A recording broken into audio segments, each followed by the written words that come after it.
1. The hidden danger behind the smile.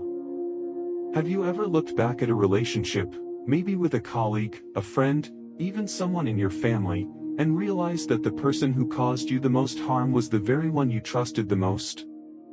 It's a painful realization, one that often comes after months, even years, of emotional turmoil. The truth is, some people walk into our lives with masks on, charming, charismatic, and seemingly harmless, but beneath the surface, their intentions are far more destructive than we initially imagine. That's what today's video is about, pulling back the curtain on a difficult but essential truth, the signs that you're dealing with an evil person. Not just someone having a bad day. Not someone who's rude once in a while. But someone who, consistently and covertly, causes harm. And the worst part? They often do it with a smile. But we're not here just to point fingers. No, today's journey is about understanding and protecting yourself. We're going to explore what Stoic philosophy teaches us about deception, toxic behavior, and the art of maintaining your inner peace amidst chaos. Because when you can recognize these signs, you're not just surviving anymore, you're reclaiming your peace, your strength, and your clarity. Now, before we dive into the signs themselves, let me ask a small favor. If you find value in what we're doing, if you believe in the power of self-awareness, resilience, and philosophy for everyday life, please hit the subscribe button. It's a small click for you, but it means a lot for this channel. And stick around till the end because I'll be sharing a bonus strategy, one that has helped many of us build strong, healthy boundaries even with the most difficult people. Alright, let's begin with the first major sign. And it's probably the most deceiving of them all. Sign 1, charm that feels too perfect. You meet someone new. They're funny. They're engaging. They seem to get you. They remember little things you've said. They laugh at your jokes, even the bad ones. You feel like you've met someone special, finally, someone who sees you. It feels good, doesn't it? But the Stoics would caution you right here. Marcus Aurelius reminds us not to be swayed by appearances, but to seek truth through observation and reason. That applies especially to those who seem too good to be true. Because here's the uncomfortable reality, people who cause the most emotional damage often don't come off as villains. They show up in your life as allies. They charm you. They make you feel valued. But over time, their charm becomes a tool of control, not connection. At first, you might find yourself constantly drawn to them. They light up a room. They're witty, magnetic, confident. You enjoy being around them. But the more time you spend with them, the more you begin to notice something odd. They always seem to dominate the conversation. Your stories get cut off. Your successes get overshadowed. And somehow, the topic always circles back to them. What seemed like enthusiasm now feels like narcissism. What felt like connection now feels like control. The Stoic principle of apatheia, the ability to remain undisturbed by emotional highs and lows, teaches us not to let our excitement cloud our judgment. Emotional detachment, not coldness, but clarity, allows us to look deeper. When you're not overwhelmed by admiration, you begin to notice subtle patterns. Let's say you're at a social event. This person is clearly the life of the party. Everyone is laughing at their stories.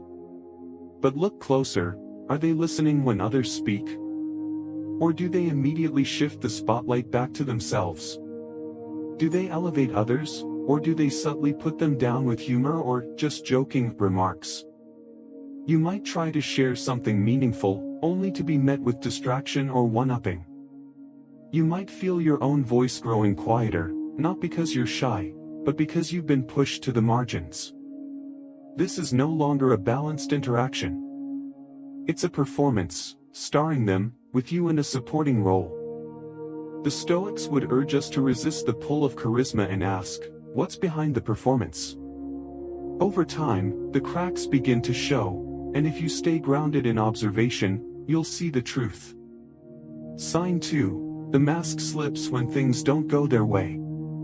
The real test of character, the Stoics would say, isn't how someone behaves when life is easy. It's how they act under pressure, when things don't go their way. Watch closely.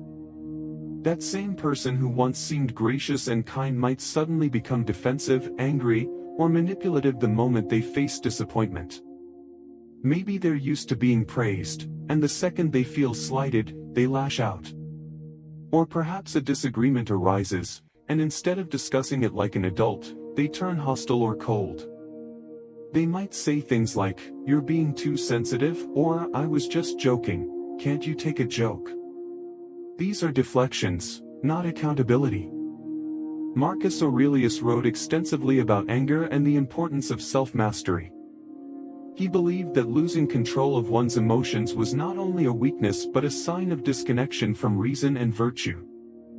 A person who becomes unreasonably upset at minor inconveniences isn't just dramatic, they're revealing a lack of emotional discipline. And when someone consistently overreacts, guilt trips, or emotionally manipulates you to get their way, that's not passion. That's a power move.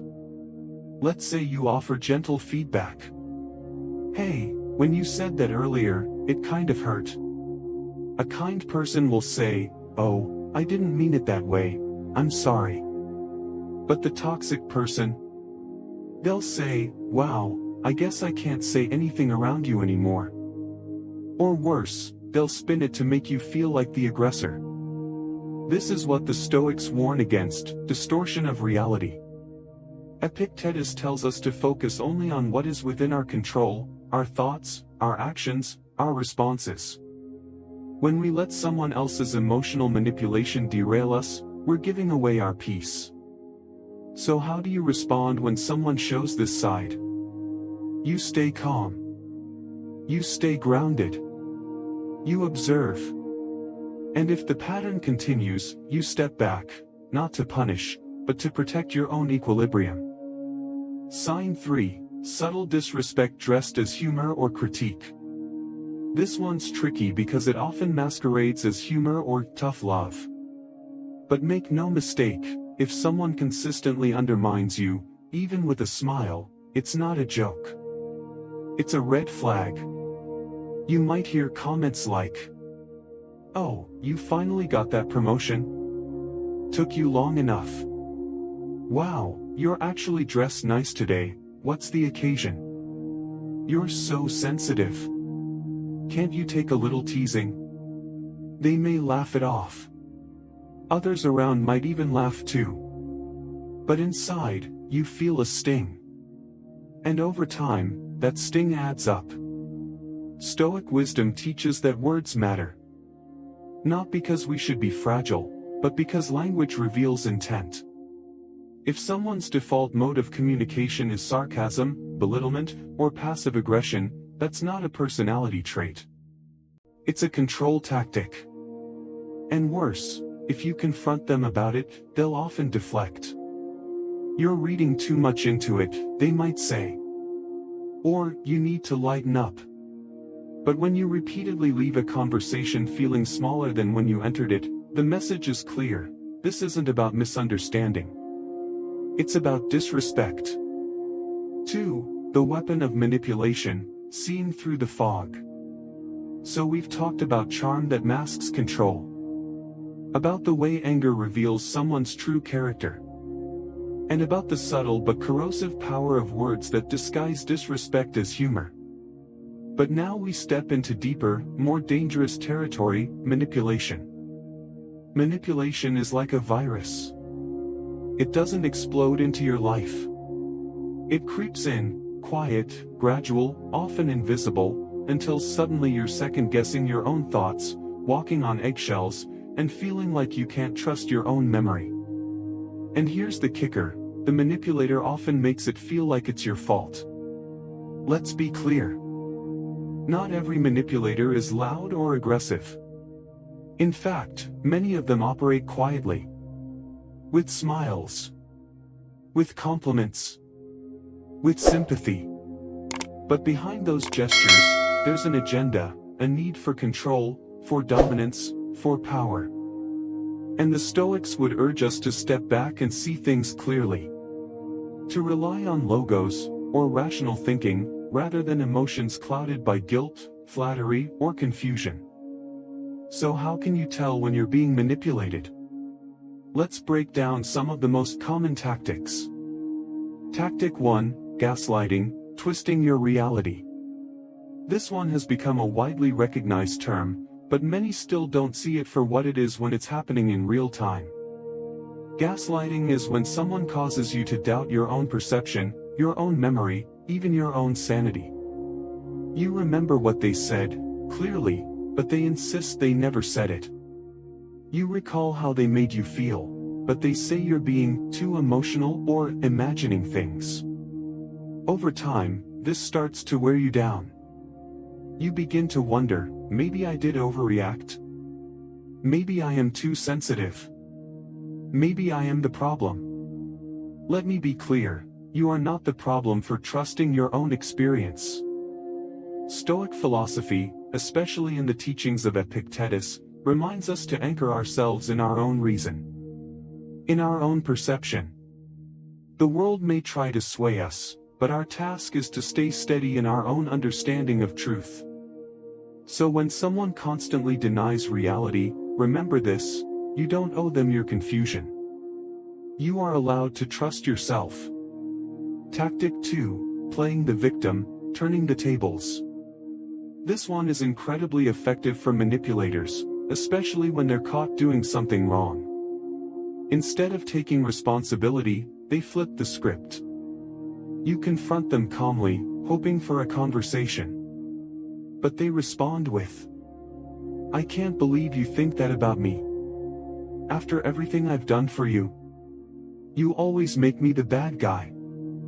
Now suddenly, you're apologizing. Again. This isn't a discussion anymore. It's a performance. A guilt trip. And the goal isn't clarity, it's control." Seneca, one of the great Stoics, warned against being swept up by the emotions of others. He taught that guilt is only virtuous when it's honest, not when it's manipulated into being a tool for control. If someone constantly turns themselves into the victim to avoid accountability, you're not in a partnership. You're in a game. And the rules are always rigged against you. Tactic 3, conditional kindness, strings attached. Some manipulators don't use anger or guilt. They use kindness. At first, they flatter you, support you, maybe even help you in a big way. You feel grateful, connected, maybe even indebted. But over time, that kindness comes with strings. They start saying things like, "After all I've done for you, you owe me. If you really cared, you'd do this for me. I thought we had a special relationship."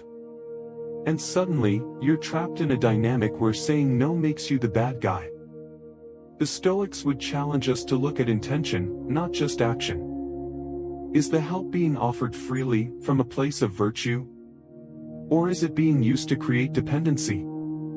Is it service, or is it subtle enslavement? You don't owe anyone your loyalty just because they were once nice to you, especially if that kindness is being used to manipulate you into silence or submission. Tactic 4, isolation, cutting you off from others. This is one of the most sinister and effective forms of control. The manipulative person may begin by criticizing your friends. They don't really care about you like I do. Or your family. They don't understand you. They're toxic. At first, these comments might seem like concern. But slowly, you stop seeing your people. You stop talking to your support system. And before long, the manipulator becomes the center of your world. This isn't love. This isn't protection. It's strategic isolation. And it's incredibly dangerous. Marcus Aurelius emphasized the importance of community. Humans, he said, are made for each other. Our relationships should uplift us, not chain us. So when someone tries to cut you off from your circle, remember, it's not because they care. It's because they want to control. Tactic 5, Financial Control, Holding the Purse Strings. This is especially common in romantic relationships and family dynamics. One person takes over the finances, at first, perhaps out of convenience. But soon, it becomes a form of leverage.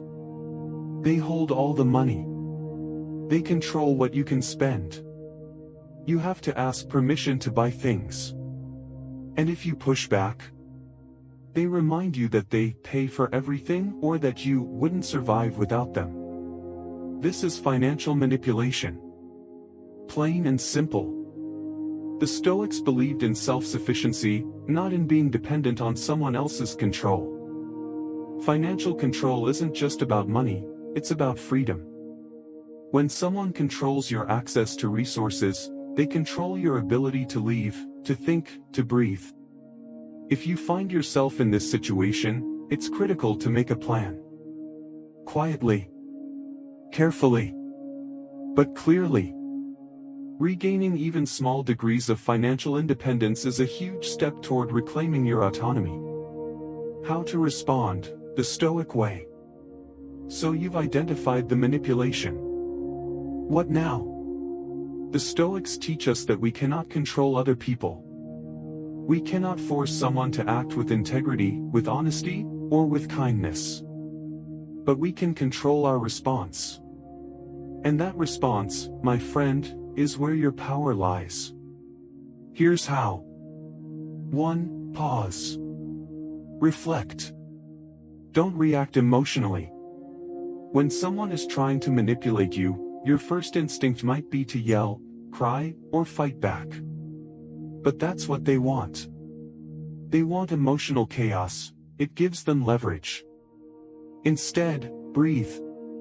Step back. Let the moment pass. The Stoics believed in creating space between stimulus and response. It's in that space that you reclaim your clarity. 2. Name the behavior, not the person. Instead of saying, "You're manipulating me," try, "I feel like this conversation is shifting away from what I was trying to express." This shifts the power dynamic. It keeps you in control. It makes them face their tactics without you becoming emotional bait. 3. Set clear, firm boundaries. This can be uncomfortable, especially with someone close to you.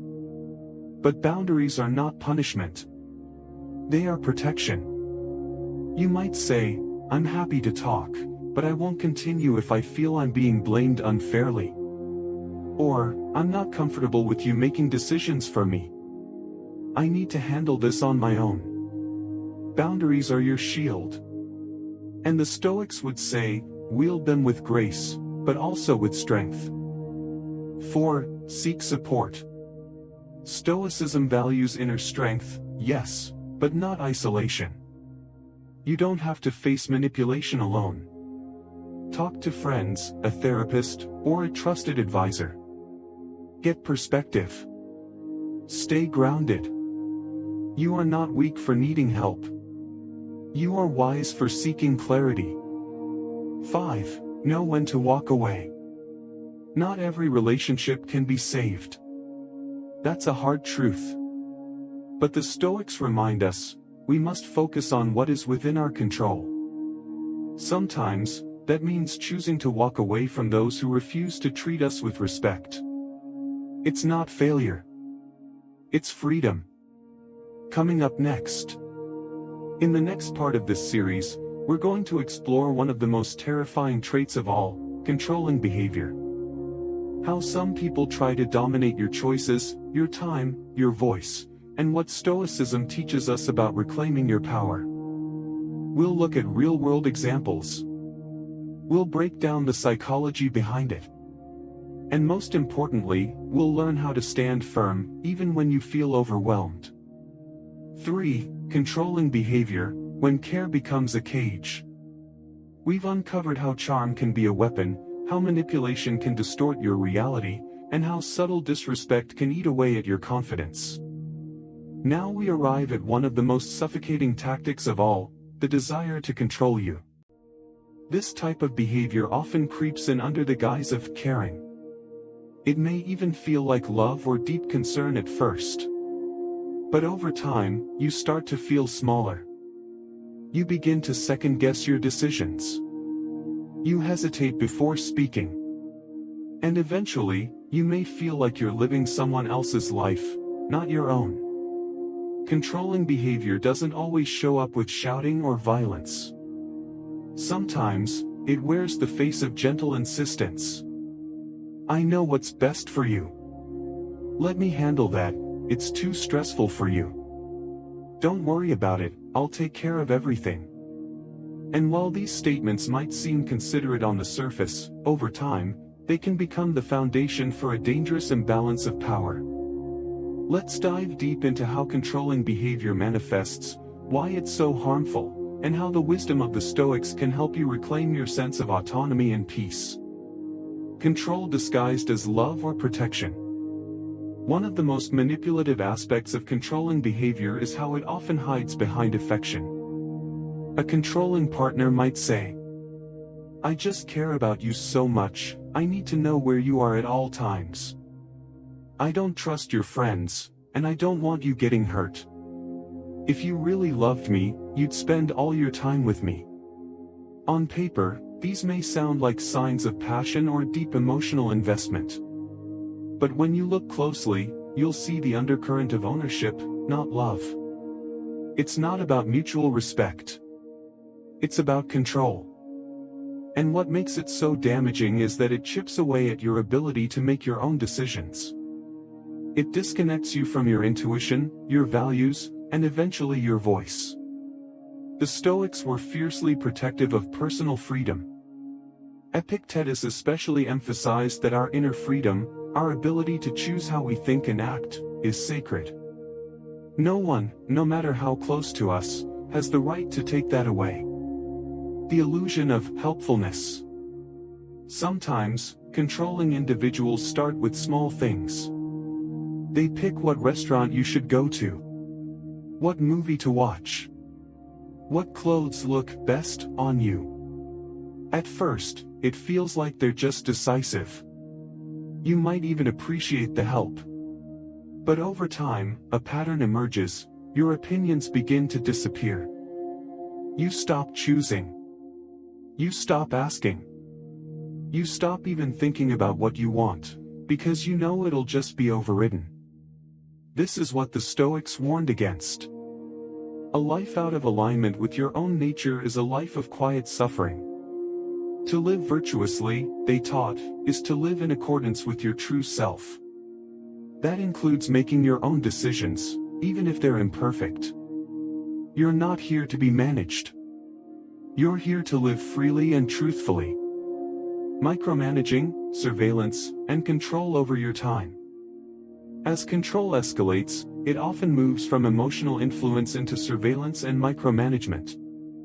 In romantic relationships, this might look like checking your phone without permission, demanding to know your location at all times, asking for access to your passwords, emails, or call history. In a work setting, it might look like a boss who constantly hovers, someone who overrides your decisions, even after giving you responsibility, a colleague who manipulates the workflow to ensure you're dependent on their approval. And in family dynamics, it could be a parent who still treats you like a child, controlling your schedule, relationships, finances, or even beliefs, well into your adulthood. The Stoics would call this what it is, an infringement on your agency. Marcus Aurelius wrote, "You have power over your mind, not outside events." Realize this, and you will find strength.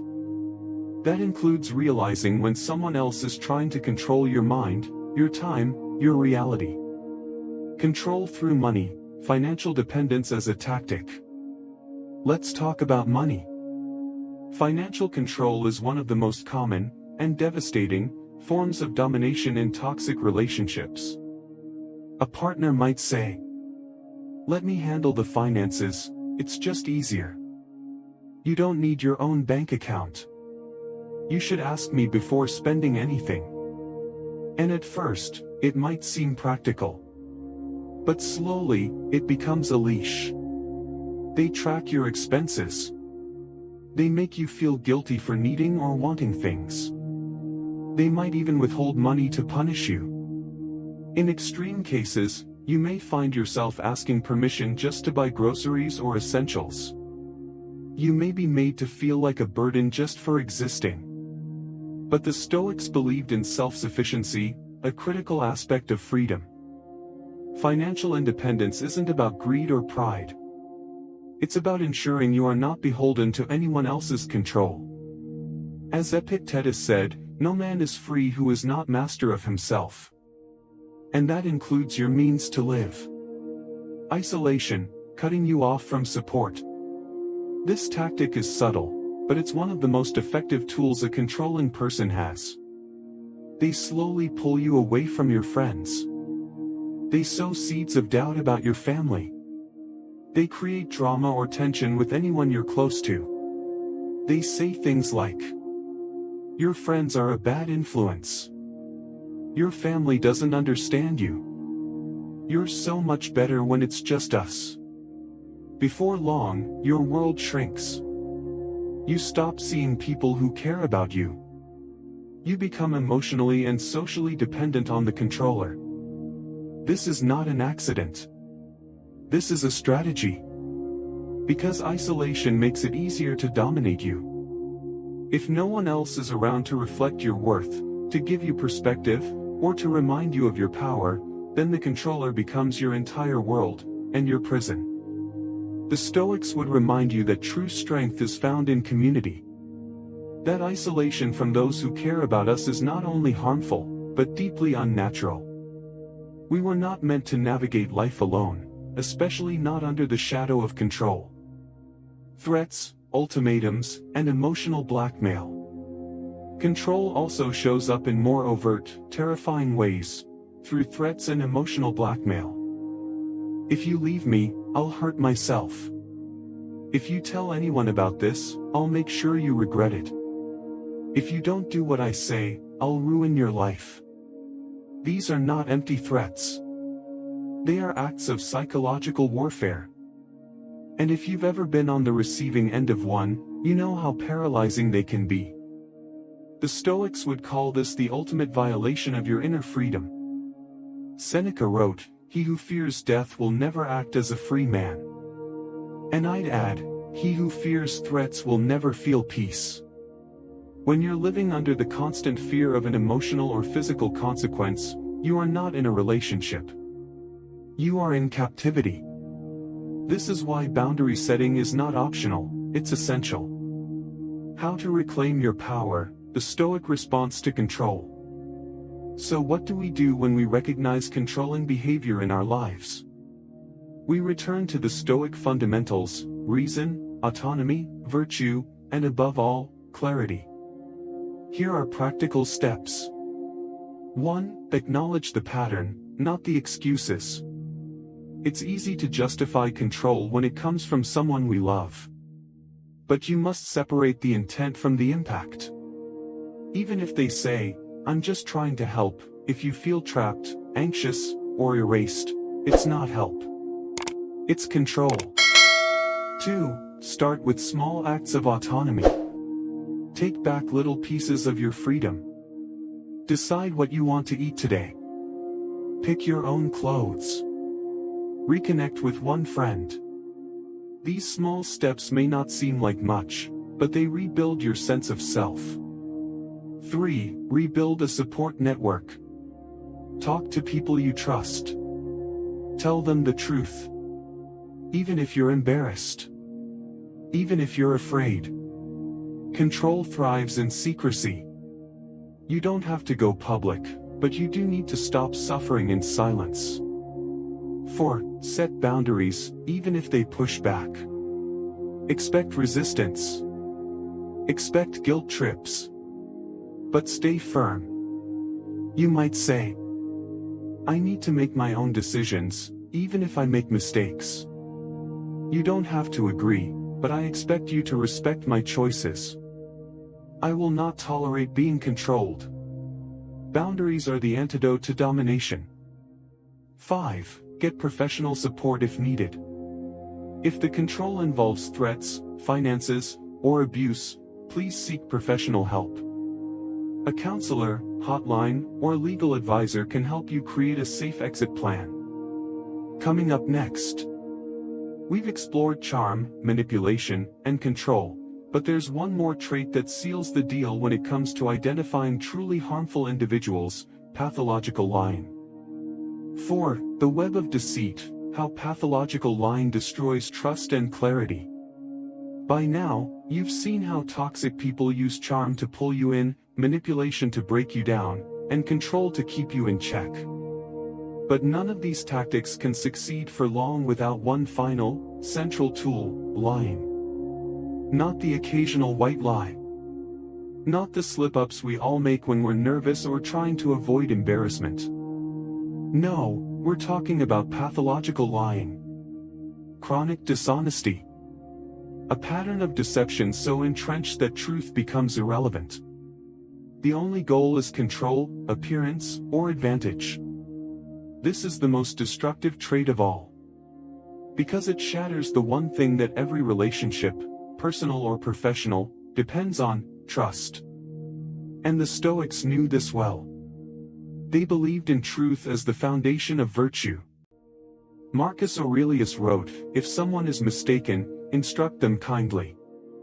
But if they lie, be on guard." Because lying isn't just a moral failing. It's a direct assault on reason, clarity, and peace. So let's unpack what pathological lying really looks like, how to recognize it, and how the wisdom of Stoicism can help you protect yourself and heal from the damage it causes. What is pathological lying? Pathological liars don't lie occasionally. They lie habitually, often for no apparent reason. They might lie when the truth would have worked just fine. They lie about small things, big things, things that don't even matter. And they do it with confidence. They do it with detail. They do it so well that even you begin to question your memory, your perception, and eventually, your sanity. And that's the goal. It's not about just telling a different version of the truth. It's about rewriting reality, so that only their version exists.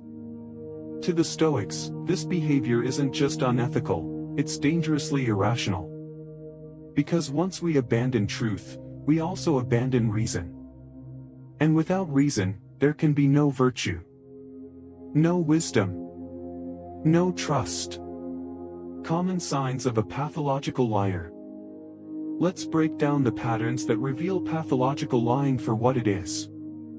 1. Inconsistencies in their stories. At first, everything they say seems impressive. Their life sounds amazing.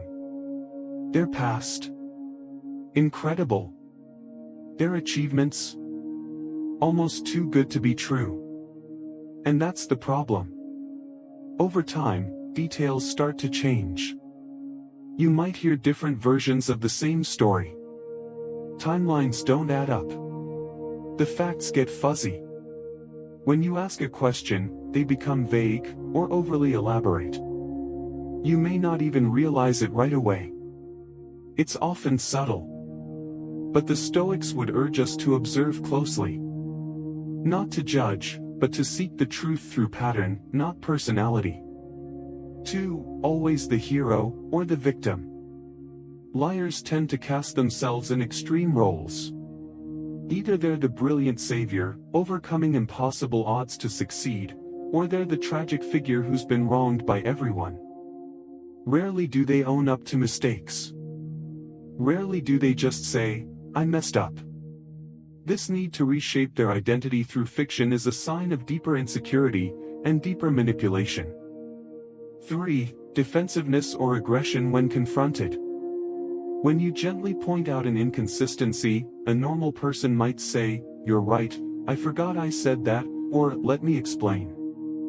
But the pathological liar?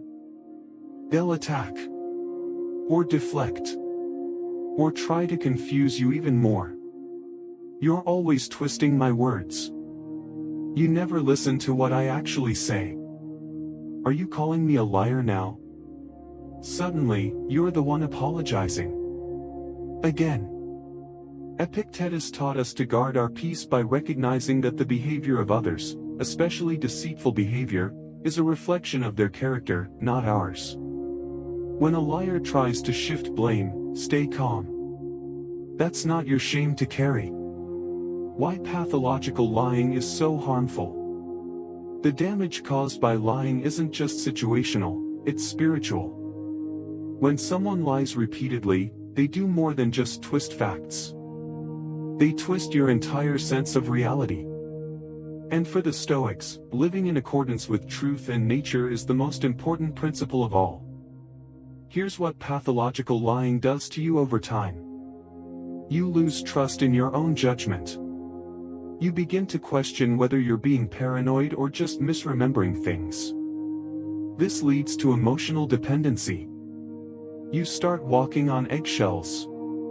If pointing out inconsistencies causes conflict, you may avoid bringing them up at all. This silence empowers the liar even more. You feel alone.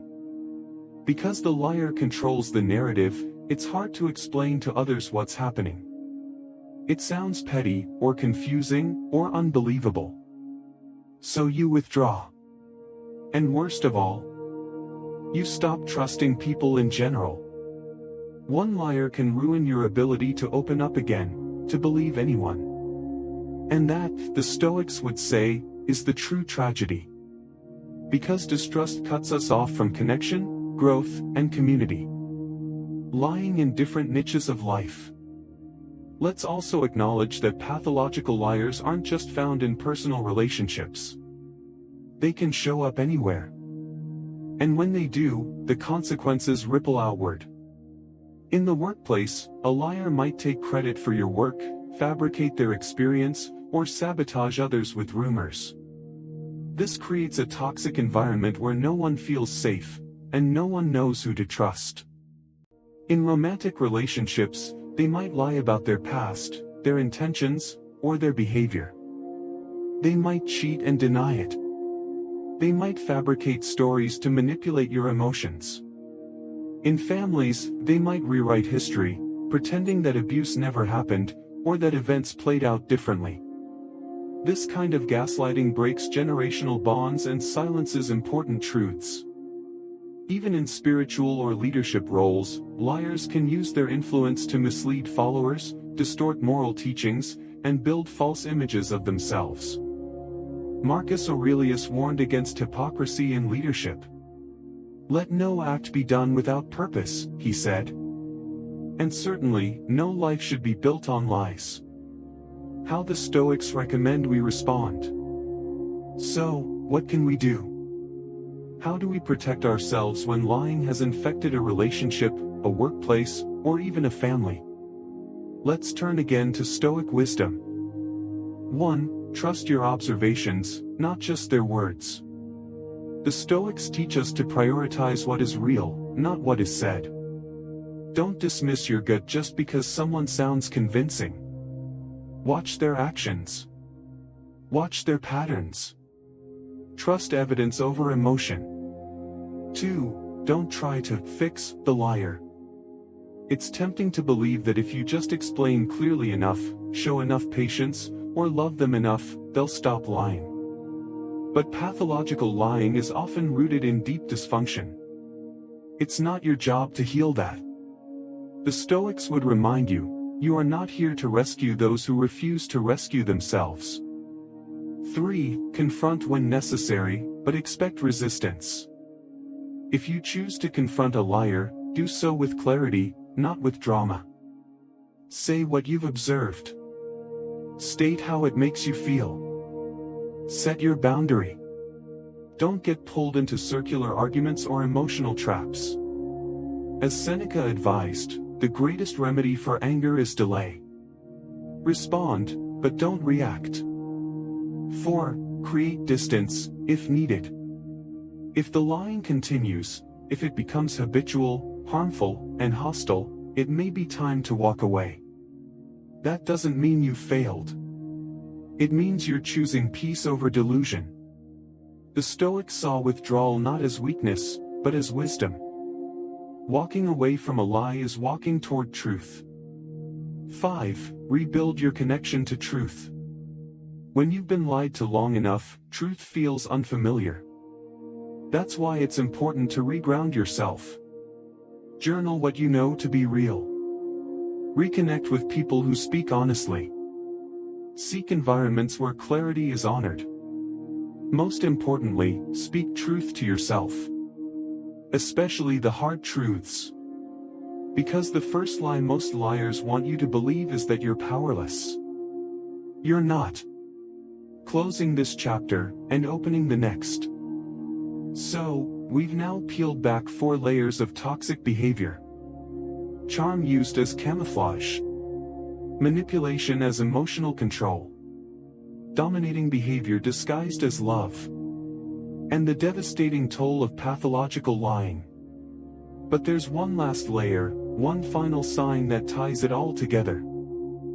5. The Stoic Shield, how to set boundaries that guard your peace. We've covered a lot. We've explored how charm can be a smokescreen, how manipulation chips away at your self-worth, how control steals your voice, and how pathological lying distorts your very sense of reality. These are the behaviors that make certain individuals not just difficult, but dangerous to your inner peace. But now, we arrive at the most important skill you can master, the one that protects you not just from them, but from anyone or anything that threatens your mental, emotional, or spiritual health. That skill is setting boundaries. Now, let's be honest, for many of us, setting boundaries doesn't come naturally. We've been taught that kindness means being available. That love means giving endlessly. That strength means tolerating more than we should. But the Stoics would tell you the opposite. They would say that virtue requires clarity. That true strength lies in knowing what is yours to carry and what is not.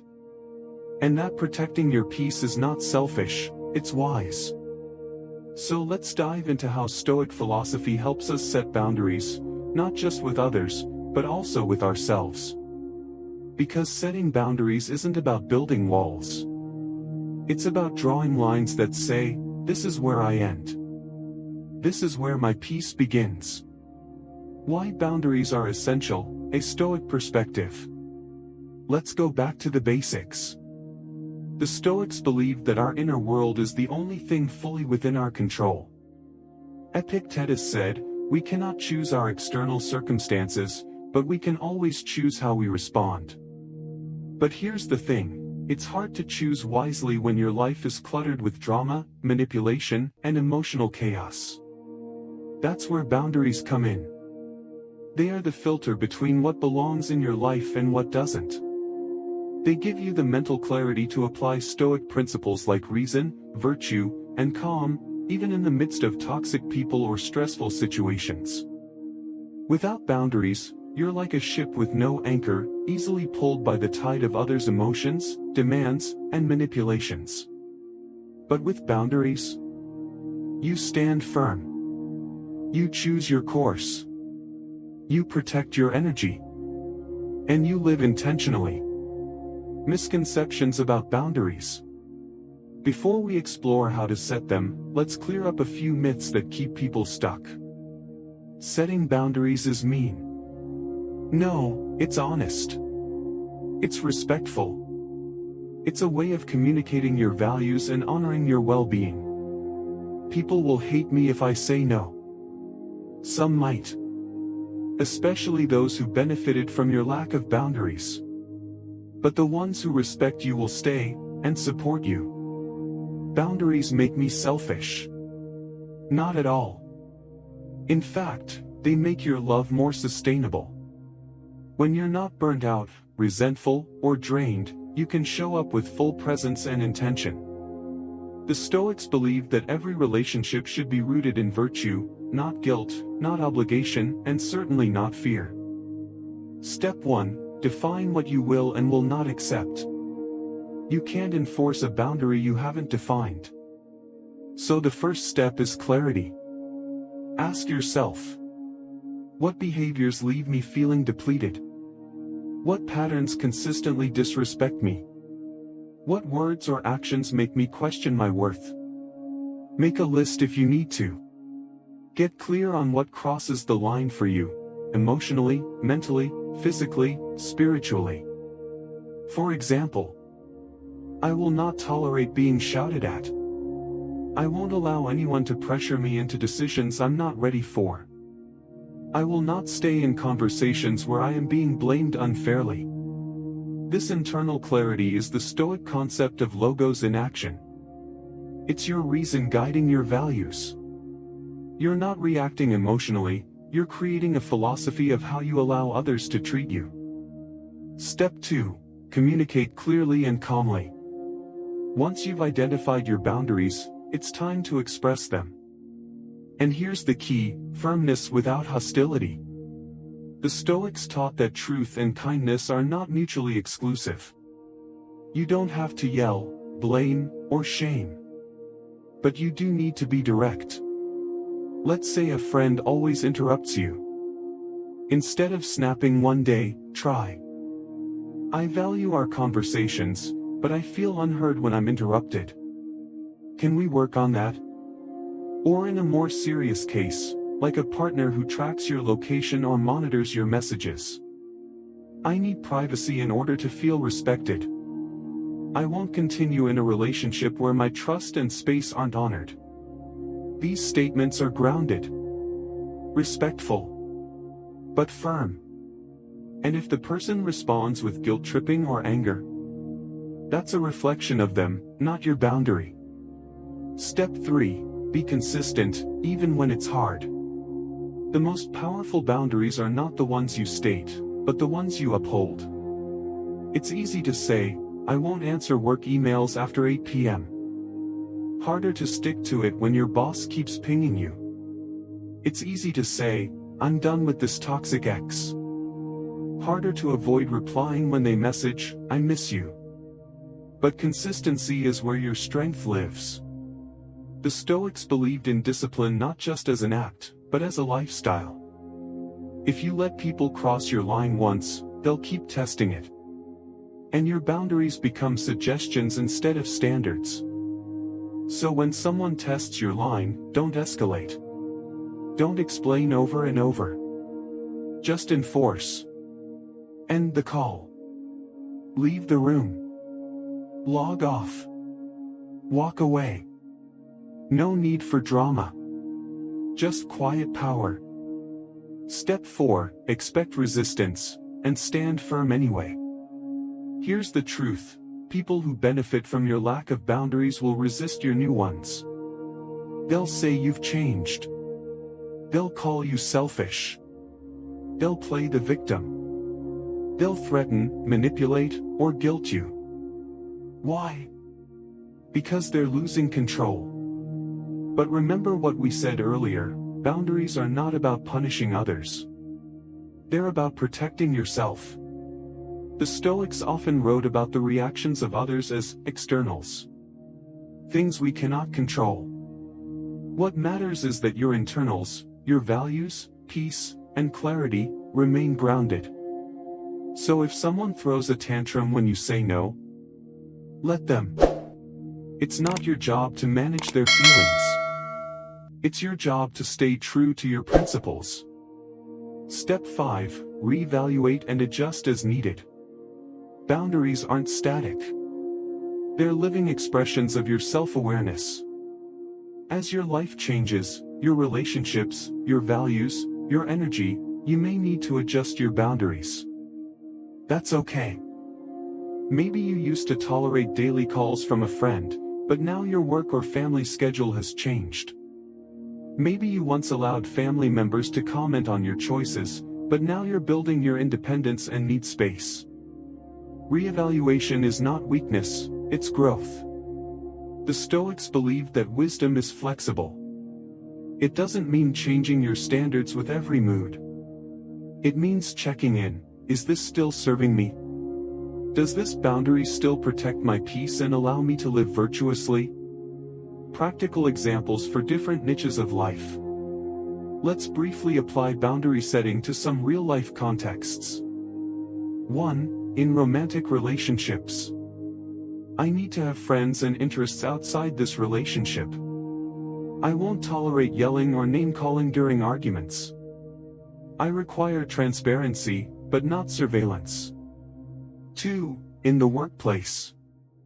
I don't take work calls after hours unless it's an emergency.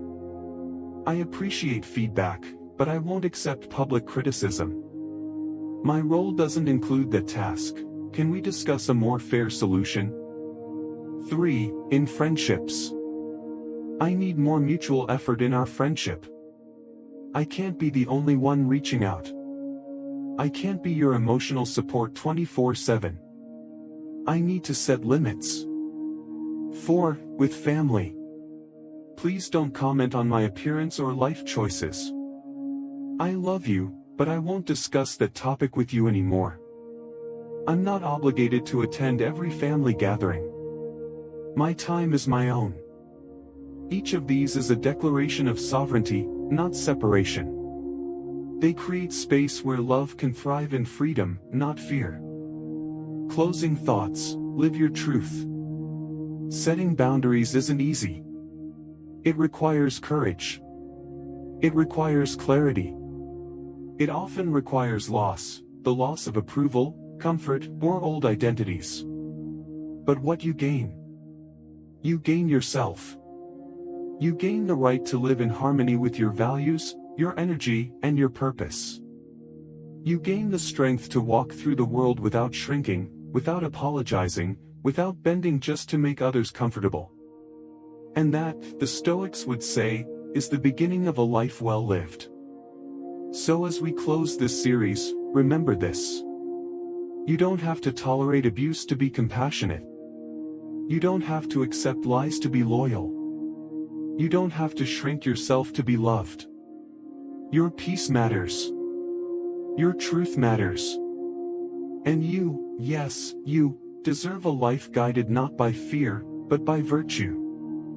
Thank you for being part of this journey. If you found value in these insights, consider subscribing and sharing this series with someone who needs it. And if you want to go deeper, check out the next recommended video on screen. It just might be the spark that changes everything. Until next time, stay grounded, stay wise, and keep living your truth.